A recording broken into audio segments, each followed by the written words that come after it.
얼마 전에도 방송을 해드렸습니다만 윤석열 대통령은 반드시 돌아온다고 강조해 드렸지요. 그 이유에 대해 미국 트럼프 당선인에게 윤석열 대통령은 대한민국의 부정선거와 중국 공산당과 손잡은 반국가 세력들과 관련된 A4 용지 200장 규모의 1급 비밀 자료를 넘겼으며 머지않아 미국 트럼프 대통령은 이 문제를 반드시 현실화시킬 것이라고 강조하지 않았습니까? 윤석열 대통령은 반드시 되돌아옵니다. 종성산TV 좋아요, 구독, 알림은 큰 힘이 되겠습니다. 윤석열 대통령의 송진호 변호사는 SNS에 윤석열 대통령, 김영년 국방부 장관, 한독수 전 국무총리가 내란 혐의로 재판을 받고 있는 상황에서 사법부의 조직적인 개입 의혹에 대해 충격 폭로를 쏟아냈습니다. 그는 이미 윤석열 대통령의 판결문을 사전에 협의한 실체들이 있으며 특히 국민의힘 신동욱과 TV조선도 가담되어 있는 것 같다고 의혹을 제기했습니다. 또한 지기현 판사의 판결문에서 진짜 이상한 대목이 터졌으며 윤석열 대통령 무죄 가능성에 대해서도 강조했습니다. 헌재의 문영배의 탄핵 재판 과정에서 일관되게 보여지는 화교 출신들의 시나리오가 사법부 전체에서도 발생하고 있는지 우리는 반드시 여론을 확대해야 합니다. 지금 상황은 한중의 거대한 하이브리드 전쟁터라 할 수 있는 정치적 상황으로 돌변했습니다. 얼마 전 폭스 뉴스도 지기현 판사의 판결문을 중국 공산당이 쏘주었다고 보도를 했습니다. 송진호 변호사는 SNS에 다음과 같이 글을 남겼습니다. 왜 지금의 사법부를 신뢰할 수 없는지에 대해 재판을 계속 참여해 왔던 제 개인적인 견해를 아래와 같이 말씀드립니다. 첫째, 법원의 분위기가 바뀐 것은 12월 중순부터였습니다. 그전까지는 체포 방해 사건, 백대현 판사, 1010 사건과 내란 우두머리 사건, 지기현 판사, 129 사건 재판부 모두 각자가 맡은 사건을 법리에 따라 재판하고자 하는 의지도 보였습니다. 둘째, 그런데 12월 중순에 갑자기 1010 사건 백대현 재판부가 급격한 태도 변화를 보이기 시작했습니다. 여러분도 잘 아시는 것처럼 우리 측 증인 신청을 모두 기각하고 판결 선고일을 급작스럽게 지정한 것입니다.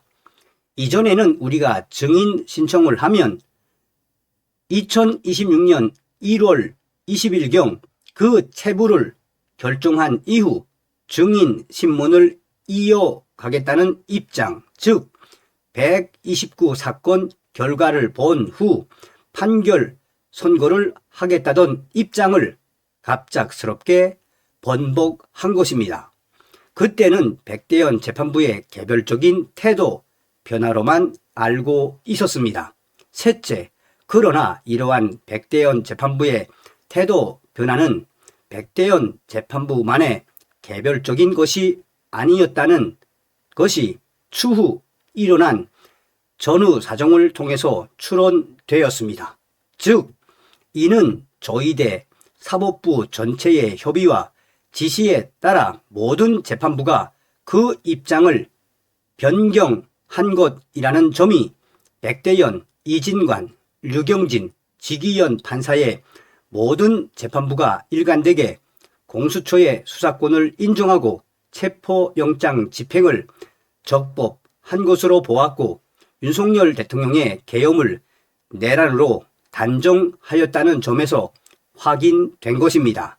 넷째, 이진관의 한독수에 대한 선고형은 2023년인데 129 사건에서 지기현 판사가 윤석열 대통령에게 무기징역, 김영년 장관에게 30년을 선고한 것을 보았을 때도 양형까지도 사전에 서로 협의한 것이 분명하다는 생각을 했습니다. 즉 윤석열 대통령 무기징역, 김영년 장관 30년, 한독수 23년 이런 식으로 말입니다. 다섯째, 더욱이 TV조선에서 앵커를 했던 비법조인인 국민의힘 신동욱이 내란 재판 선고를 앞두고 다른 사건들과 비슷하게 결론이 날 것이라는 말을 한 것을 보면 조희대 사법부가 판결에 대한 지침이 이미 내부적으로 있었고 이미 그 사실을 TV조선 등은 알고 있었고 그 내용을 신동욱은 전해 들었을 것이라는 추론이 가능합니다. 국민의힘 신동욱은 이미 판결 결과를 알고 있었을 것으로 확신합니다. 결론적으로 현재 그리고 앞으로 있을 재판의 판결들은 판사의 양심에 따른 독립적인 재판에 위한 것이 아닌 조희대 사법부가 법원 내부적으로 내린 지침에 따라 결정된다고 밖에는 볼 수 없고 지기현이 129 사건 판결 선고를 하면서 본 재판부는 이 아닌 본 법원에 라는 말을 반복하는 것으로 보았을 때 제 생각이 맞다는 점이 더욱 힘을 받지 않나 싶습니다. 왜 지기현 판사는 본 재판부는 이 아닌 본 법원에 라는 말을 반복했을까요? 만약 이것이 사실이라면 재판 독립과 양심에 따른 판결이라는 헌법적 가치를 조희대 사법부는 철저하게 짓밟은 것입니다. 결국 외부 상황이 바뀌지 않는다면 어떠한 새로운 증거를 제시해도 대법원에서조차도 결론은 동일할 것이라는 생각이 듭니다. 생명을 바쳐 지켜왔던 우리나라의 자유민주주의와 국민주권이 형해화되고 국가의 모든 기능이 중국 공산당의 지배하에 놓이게 된 가장 큰 원인은 사법부에서 비롯되었습니다. 다수당의 눈치를 보면서 일부 극좌 판사들의 이념에 따른 재판으로 처벌받아야만 마땅한 자들은 유죄의 판결을 받지도 재판이 진행되지도 않았고 또한 판사들은 스스로 법을 어겨가면서까지 윤석열 대통령을 탄핵했습니다. 나머지 판사들은 이런 사법의 타락을 방관했습니다.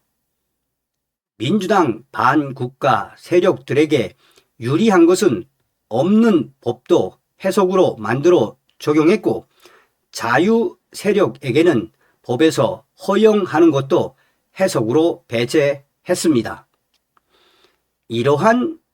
그러나 이러한 점을 알면서도 윤석열 대통령님께서 재판을 통한 투쟁을 멈출 수 없는 것은 이 재판은 대통령님 개인만의 문제가 아닌 계엄 사무를 수행한 군인, 경찰, 국무위원 등이 모두 민주당의 내란몰이로 피해를 입고 있는 상황이기에 그들의 명예회복을 위해서라도 재판을 포기할 수 없기 때문입니다. 대통령님이 재판을 포기한다면 그 즉시 부하들 등의 재판도 모두 유죄로 확정될 것이기 때문입니다.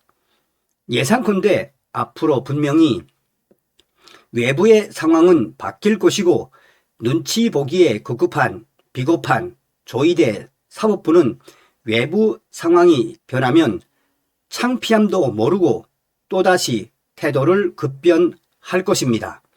그때는 유죄가 다시 윤석열 대통령의 무죄가 될 것입니다. 반드시 그렇게 윤석열 대통령은 무죄가 될 것입니다. 저는 그런 외부 변화가 곧 오리라 믿습니다. 오늘도 광화문과 거리에서 자유 대한민국과 진정한 국민 주권 그리고 윤 어게인을 외쳐주시고 계시는 많은 애국 시민들과 청년들께 다시 한번 감사드립니다.